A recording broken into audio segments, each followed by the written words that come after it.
একদা মুসা আলাহিসাল্লাম রাস্তা দিয়ে হেঁটে যাচ্ছিলেন।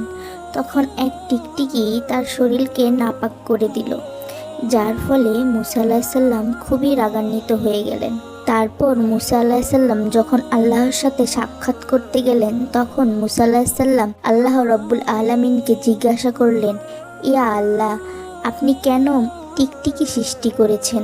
এটা তো আমাদের কোনো কাজেই আসে না, এর তো কোনো উপকারিতাও নেই। তখন আল্লাহ রাব্বুল আলামিন বললেন, হে মুসা, ঠিক এই কথা কয়েকদিন আগে টিকটিকিও আমাকে জিজ্ঞাসা করেছিল যে, ইয়া আল্লাহ, আপনি মুসাকে কেন সৃষ্টি করেছেন?